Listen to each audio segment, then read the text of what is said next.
welcome and thank you for investing your time here today. I'm Ben McDowell, and the purpose of this channel is to build goodwill with you by giving away free training that other business coaches charge thousands of dollars for.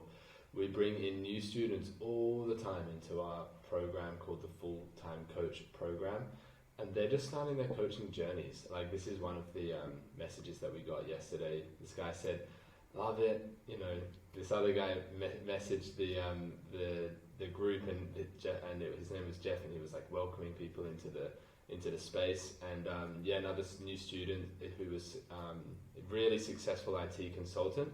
He raised a company to $6 million a year and 93 employees, and he's shifting into becoming a business coach and a coach, and he's working with us in our full-time coach program. And he said he's moving into NLP related business coaching. So he was so excited to be on this journey with other like-minded folks. But one of the biggest fears a lot of new coaches have when it comes to starting their own business is what if this doesn't work? So I've seen a lot of the time this can come from mapping across not having success in the past to the present. So how do you change that?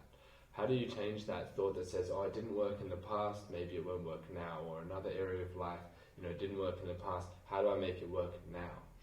I've seen a lot of people do this. So I'm assuming that you're here because it means you want to be a successful coach.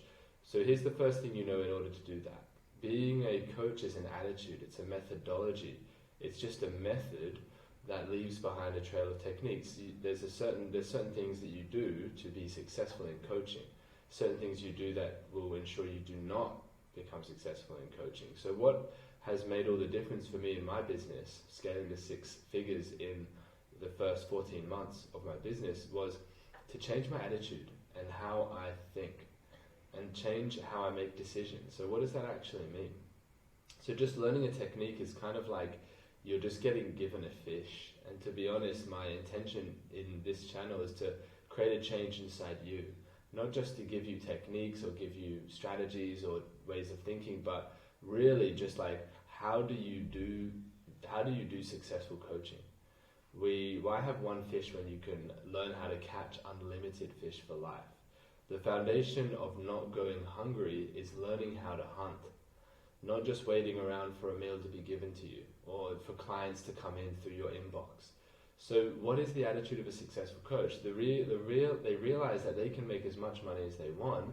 It's always been a choice, as long as they're willing to invest in something that will increase the value of that they can provide, because we get paid in direct proportion to the value we can provide to the marketplace. So they realize they can learn anything with the right mentor.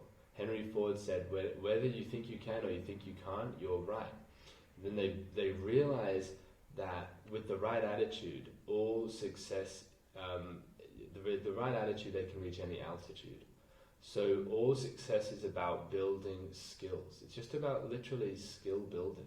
Doesn't it seem unreasonable to not succeed holding these attitudes and beliefs? This is about shifting your attitude.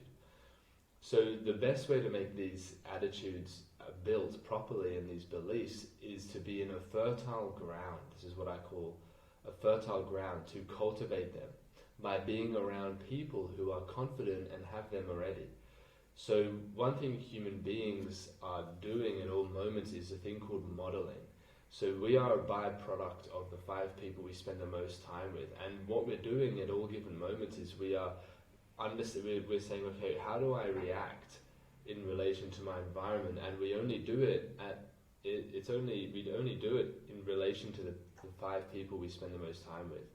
So one thing I've learned is that no matter what I do in life, I've got to be congruent with my behavior. I've got to be congruent with, I'm only ever going to be as congruent as the people around me. So as a coach, I expect people to invest thousands of dollars in my programs.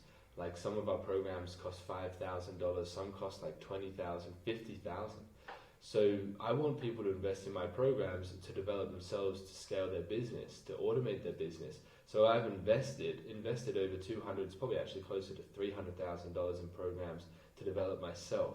And so people don't have a trouble going all in with me, because it's just that simple. It's being congruent. If you were going to ask someone to pay thousands of dollars to work with you, but you weren't willing to do that with someone else when you needed help, then that's just not going to work, is it?